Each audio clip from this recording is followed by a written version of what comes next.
over 40 years ago, in 1978, in the small town of Skokie, Illinois, a Chicago suburb, there were 70,000 residents. A majority of them were Jewish, and a full 7,000 of them were Holocaust survivors.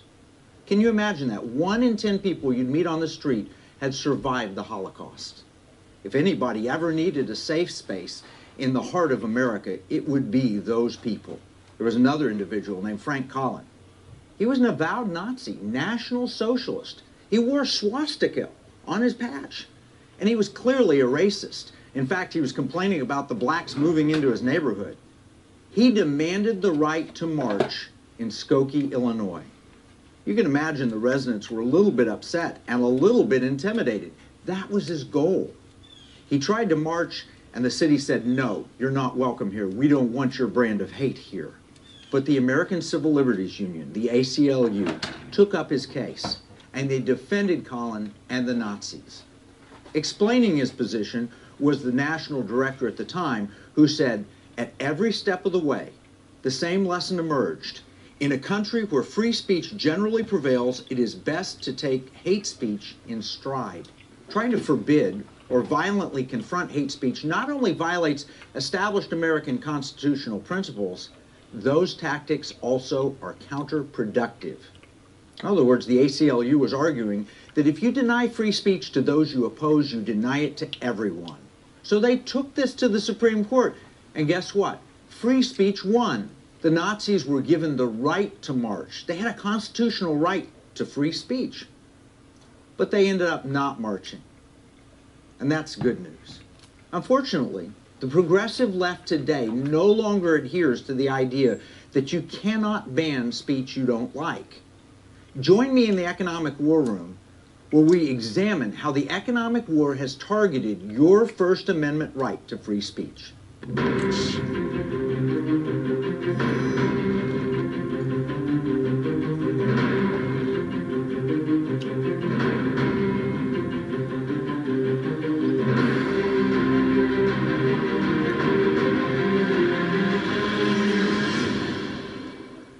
Congress shall make no law respecting an establishment of religion, or prohibiting the free exercise thereof, or abridging the freedom of speech, or of the press, or the right of people to peaceably to assemble, and to petition the government for a redress of grievances.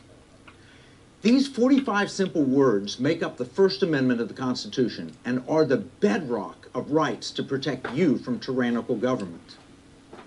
The Constitution was set to replace the Articles of Confederation, but Founding Father Patrick Henry stood up and said, no. This is the same Patrick Henry who said, give me liberty or give me death. He said, I oppose the Constitution unless you add a Bill of Rights. Rights won, but those rights are under assault today. Have you noticed that there are words you're not allowed to say anymore? That there are thoughts that you're not supposed to have? That there's a creeping political correctness redefining many things that you once thought were true? It feels like George Orwell's novel, 1984, with Big Brother watching. You may have read 1984 in high school. It was actually written in 1949. To give you a quick synopsis of the impact on free speech of Big Brother and George Orwell's view of what the future would be like, let me read to you from Merriam-Webster. The term New Speak was coined by George Orwell in his anti-utopian novel, 1984. In Orwell's fictional totalitarian state, Newspeak was a language favored by the minions of Big Brother, and in Orwell's words, designed to diminish the range of thought. Newspeak was characterized by the elimination or alteration of certain words, the substitution of one word for another, the interchangeability of parts of speech, and the creation of words for political purposes. In other words, Newspeak was the antithesis of free speech. It was the example of political correctness. Let's look at a few specific ways in where political correctness is now hammering away against your First Amendment rights. We're going to see how it's economic warfare. That's the bad. We're going to prepare a battle plan to address it. That's the good. And then we're going to see the wonderful things that can come if we hold our ground. And that's the beautiful. First, we must understand the tactics that are used by the progressive left to silence you. So let's go to the battle board. Tactic number one, shaming.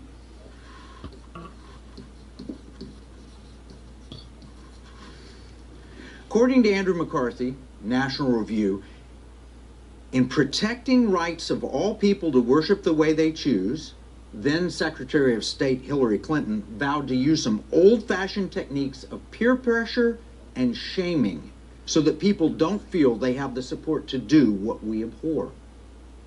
Think about what she just said and who she said it to. She was talking to the Organization of Islamic Cooperation. 57 Islamic nations gathered together, and they were demanding that the Americans institute blasphemy laws, never saying anything bad about the Prophet Muhammad.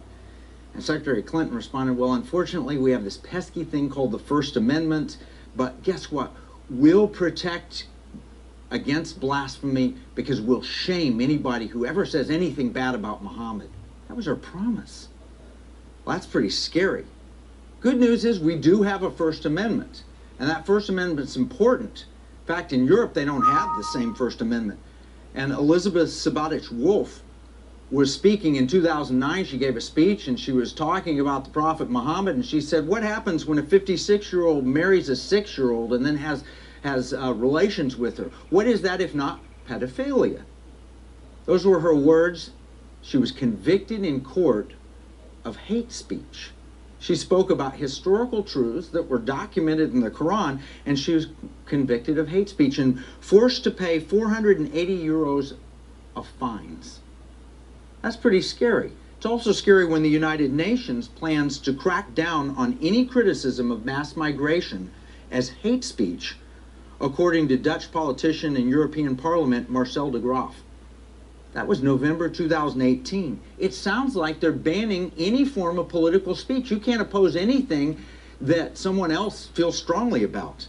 This sounds like George Orwell's 1984. And it's not just shaming. There's also banning,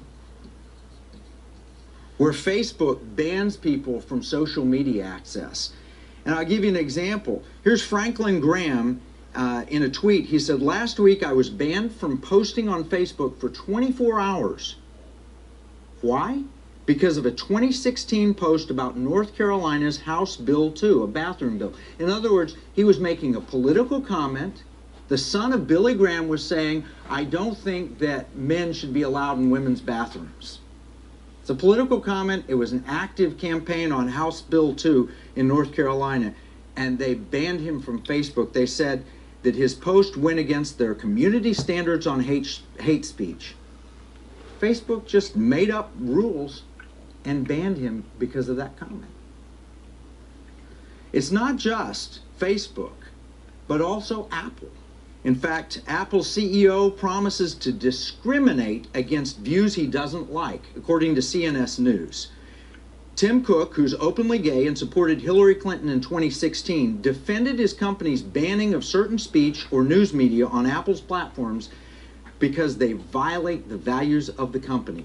He said that not banning what is wrong is irresponsible and a sin.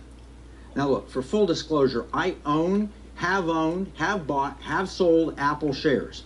I'm not making any comment about the stock. I'm not saying you should or should not invest in it. That's between you and your advisor.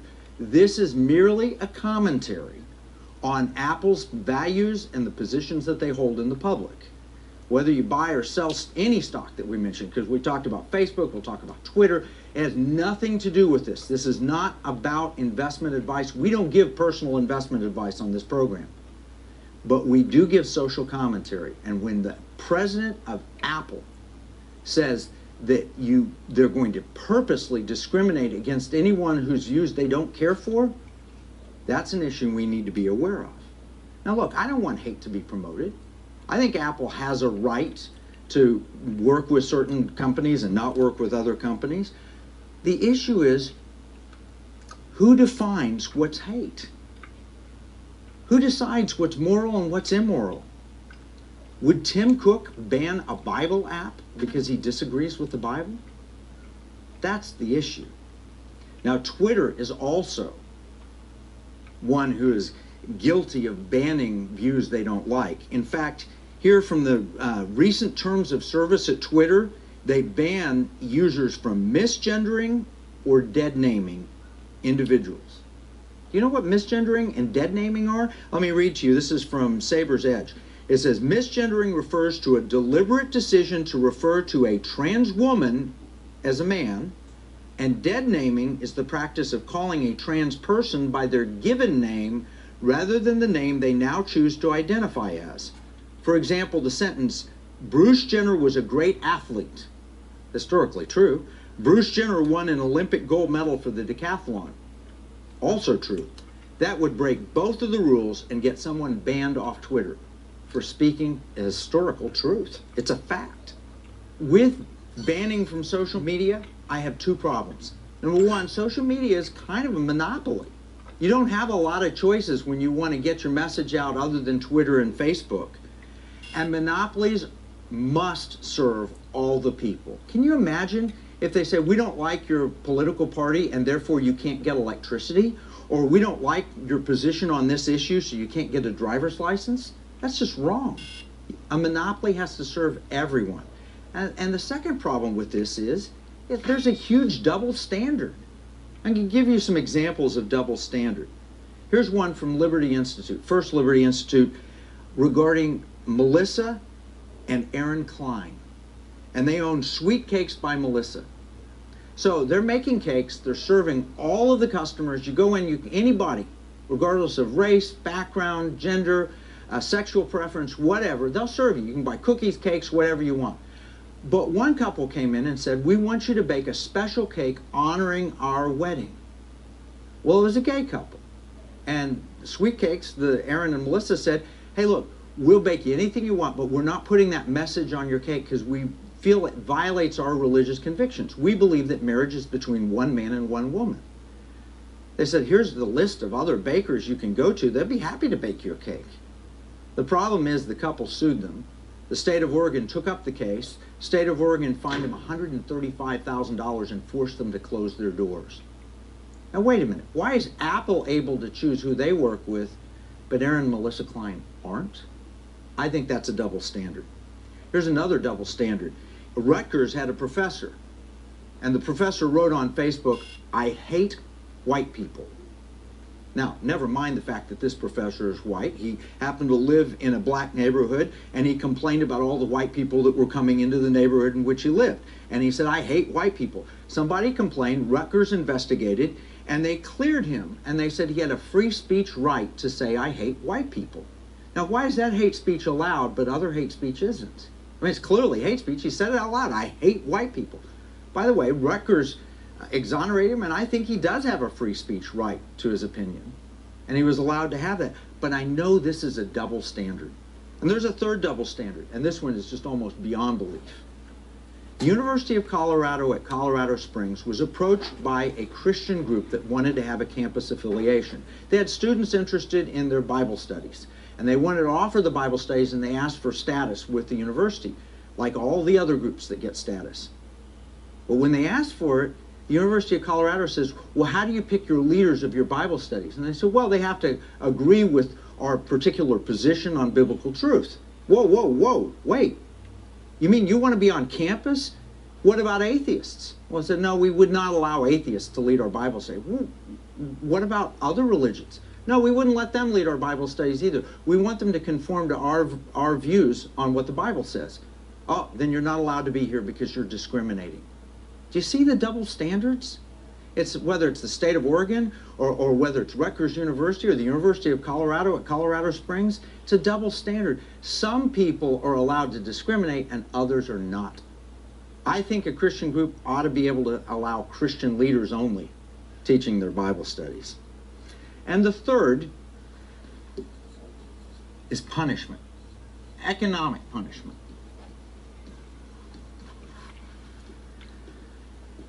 So, economic punishment would be fines, like the Kleins, where they had to pay $135,000, or where you use the ability to buy or the ability to sell. They say, if you don't agree with us, you can't buy. You don't agree with us, you can't sell.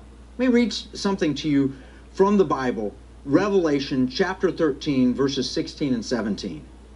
And he, the Antichrist, causeth all, both small and great, rich and poor, free and bond, to receive a mark on their right hand and or on their foreheads, and that no man might buy or sell, save that he have the mark, or the name of the beast, or the number of his name.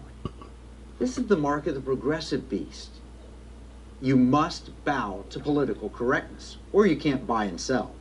An example of not being allowed to buy is a woman recently was in a bar in the United Kingdom, and she had a t-shirt on, and the t-shirt simply said, woman, adult human female.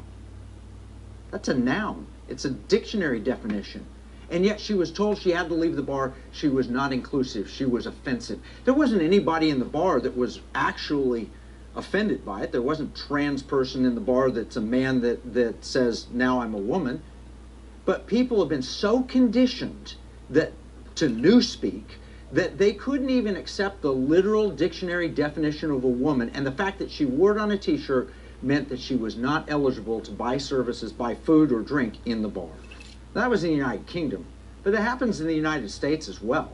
For example, there's a young woman who works at Fox, and she was basically denied any opportunity for housing. There's a Twitter post. She said, my second time this week being rejected from an apartment or house in D.C. because I worked at Fox. The email she got said, thank you for your interest. After perusing your various journalistic and social media posts, it's pretty clear your politics views are diametrically opposed to ours, and we hate Fox. Hopefully you'll find a place where you will be a good fit. Best. She was denied housing because of her political beliefs and where she worked. It's not just her. Candace Owens and Charlie Kirk. You know, the young people that are so wonderful at explaining conservatism to millennials in Turning Point USA, well, they were seen at a restaurant and they were literally chased out of the restaurant because they were recognized as conservatives. What's really ironic about this is that Candace is a black woman, and she was accused of being a racist and a sexist by white men, among others. It's nuts. But it's not alone. Senator Ted Cruz and Sarah Huckabee Sanders, they've both been chased out of D.C. restaurants. The message is, you cannot buy food without the political mark of the progressive beast. It's all about political correctness. It's all about ideology. Not only you're not allowed to buy, but you're also not allowed to sell unless you conform to political correctness. Well, I've already told you about the Christian bakers. They had their bakery shut down. They're not allowed to sell because they didn't conform. But it's also legal gun shops. Did you hear about Operation Choke Point? Let me read to you from Forbes in November 2018. Operation Choke Point was the Obama administration's effort to freeze politically disfavored businesses out of the financial system. For those unfamiliar, Choke Point consisted of bureaucrats in several independent federal agencies taking it upon themselves to shut legal businesses, such as payday lenders and firearms dealers, out of the banking system. Given the nature of the U.S. regulatory framework, this operation was easy to pull off. Officials at the FDIC, for instance, simply had to inform the banks that the government considered certain types of customers to be high risk. The mere implication of a threat was enough to pressure banks into closing accounts because no U.S. bank wants anything to do with extra audits or investigations from their regulator, much less additional operating restrictions or civil and criminal charges. In other words, bureaucracies, unelected bureaucracies, were shutting businesses because they didn't like their politics. And not any business, legal businesses, one that's constitutionally protected. If you have the right to bear arms, then you should have the right to buy arms. Economic punishment continues. Robert Spencer, the director of Jihad Watch, was cut off from PayPal, presumably because he dared to criticize radical Islam. He had his account just taken away. No more donations could he accept. Robert Spencer, by the way, should not be confused with the white supremacist Richard Spencer. Robert Spencer is mainstream in views of anti-radical Islam. The good news, after a number of complaints from his supporters, Robert Spencer had his PayPal account restored. That's good news because it means that we can fight back and win back free speech if we stand together. 40 years ago, it was a leftist organization, the ACLU, that stood up for free speech. Today, there's a leftist organization, the SPLC, the Southern Poverty Law Center, that stands against free speech. The SPLC goes willy-nilly and says, well, you're a hate group, you're a hate group, you're a hate group. If they brand you a hate group, the left begins to attack. Here are a few facts you need to know about the SPLC. First, they're a fundraising machine. However they started, and for whatever purpose, what they're mainly doing now is raising money and labeling groups as hate groups. But in 2015, they admitted that they had $328 million in assets, and they kept a lot of it offshore in Bermuda. Even the Washington Post questions their fairness. They wrote a recent article, "The State of Hate. Researchers at the Southern Poverty Law Center have set themselves up as the ultimate judges of hate in America." But are they judging fairly? The answer is no, they're not. How do I know that? Well, they lost a lawsuit. They had to pay $3.375 million, almost $3.5 million, to a Muslim that they had falsely accused of being anti-Muslim because he was upset with radical Islam. They called him a hater. He sued. He won. They were wrong, and they had to apologize. Also, the SPLC was liked and followed by whom? By the person who went to shoot at the congressional baseball game. That guy who wanted to kill a bunch of innocent people, that guy was a big follower of the SPLC. Now, not just that, but the SPLC was the primary source of information for an attempted mass murderer, Floyd Corkins, who showed up at the Family Research Council one day. He had a semi-automatic weapon, 100 rounds of ammunition, and 15 Chick-fil-A sandwiches. Why? He wanted to smear them in the faces of the people he killed. Think about that, but why? Why did he choose Chick-fil-A sandwiches? Because he said they're a hated restaurant. They're a hate restaurant. Why? The CEO dared state that his personal belief is that marriage is between one man and one woman. Wait a minute. Isn't that what then Senator Barack Obama said when he was running for president? A boycott. It got so bad that later one day, the Twitter CEO, Jack Dorsey, ate a Chick-fil-A sandwich and had a picture of him doing so, and he put it in a tweet. He was shamed and forced to delete the tweet and apologize that he ate a Chick-fil-A sandwich.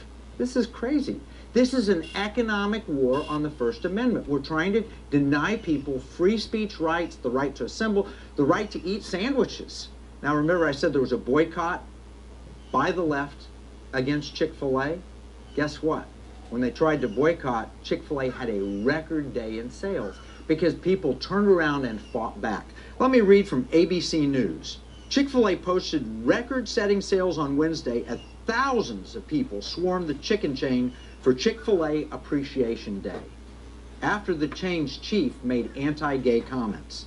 While we don't release exact sales numbers, we can confirm reports that it was a record-setting day, Steve Robinson, Chick-fil-A's Executive Vice President of Marketing, said in a statement. At least one location had to close early after selling out of chicken. At others, lines snaked around buildings and patrons waited upwards of 2 hours to snag their chicken sandwiches and show their support for Chick-fil-A CEO Dan Cathy's comments supporting traditional marriage. So one of the ways we can weaponize our money is we can support companies that allow or support your values. Chick-fil-A is a great example. Did you know that the average Chick-fil-A franchise sells more chicken in 6 days? Remember, they're closed on Sunday. They allow people to worship or spend the day with their families. They're closed on Sunday. So they only sell chicken 6 days a week. In 6 days, they sell more in chicken than the average McDonald's, Starbucks, and Subway combined. All three of them sell less than one Chick-fil-A.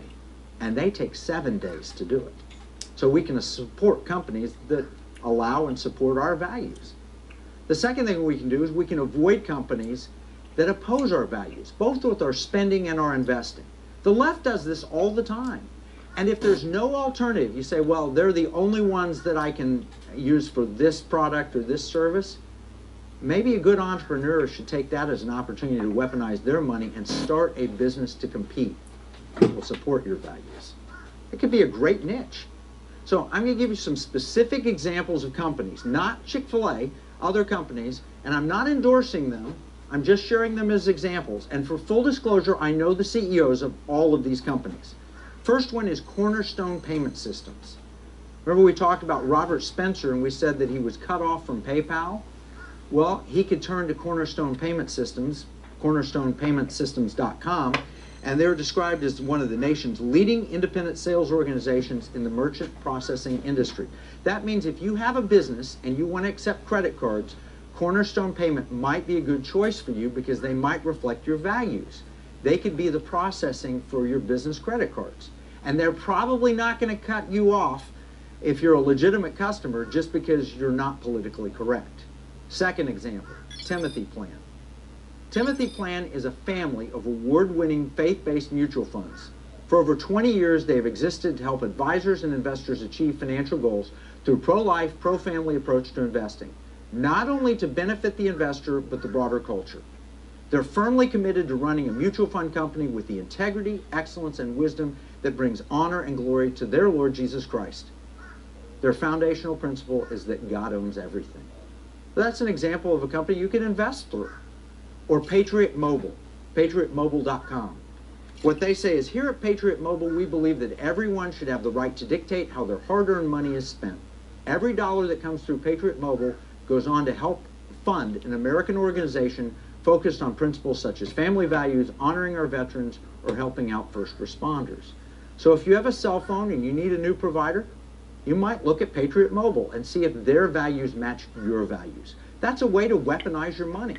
Now, I want us to stop. We're on a path to becoming like China.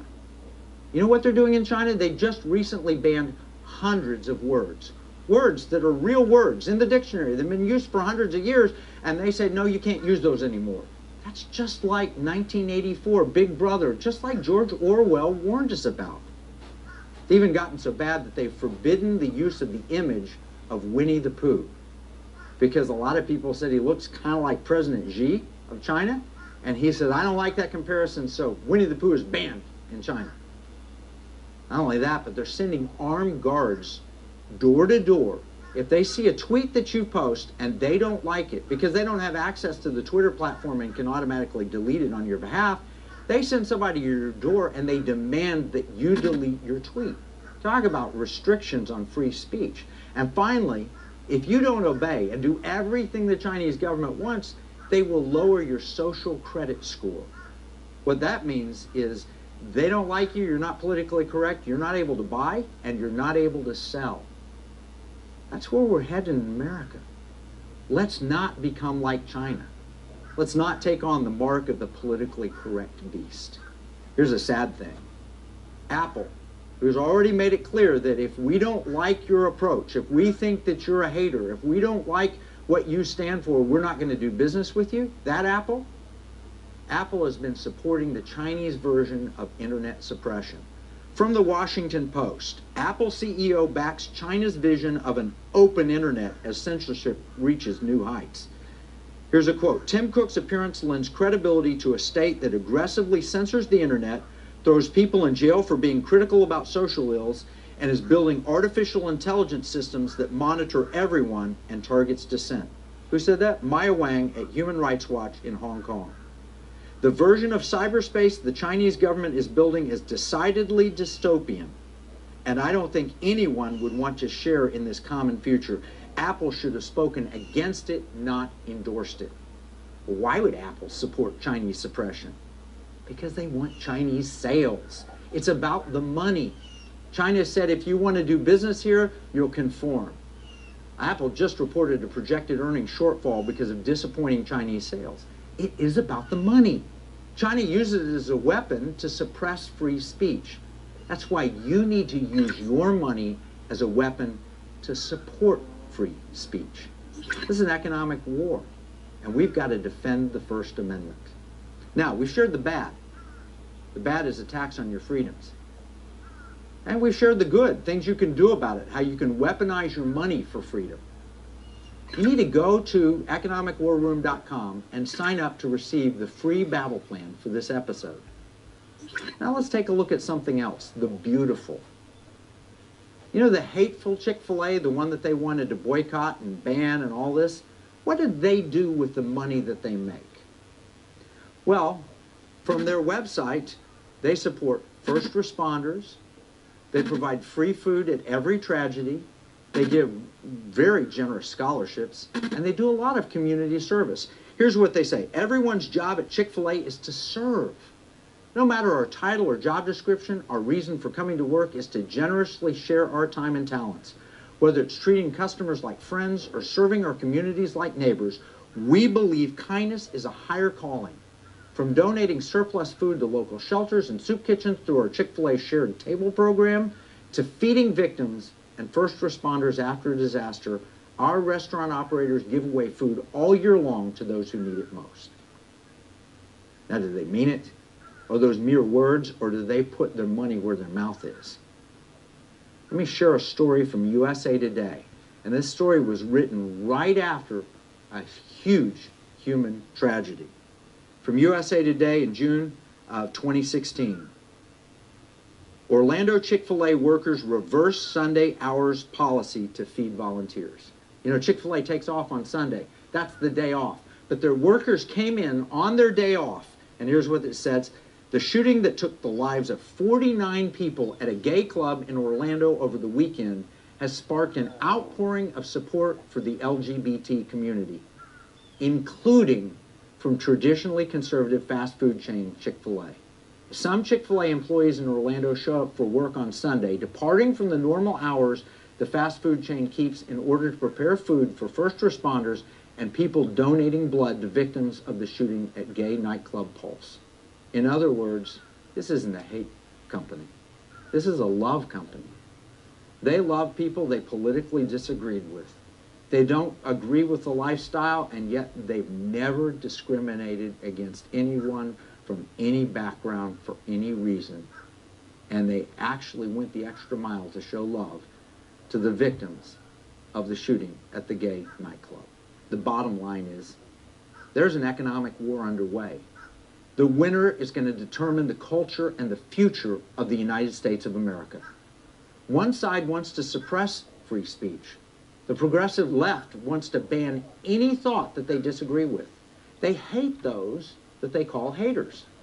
Some in this camp have even attempted mass murder to silence those they hate. But there's another side that believes in liberty. This side defends free speech, even if they disagree with it. They know that those who believe in traditional values and morals from the Bible aren't haters. In fact, Christianity is built on love, not hate. Holding to what people believe is God's standard is not hate. This is a war of ideas, but it's also an economic war. We must defend the First Amendment. That's why we need a battle plan. You can get yours at economicwarroom.com. Remember, what we see as a marketplace, our enemies view as a battle space. This is Kevin Freeman from the Economic War Room.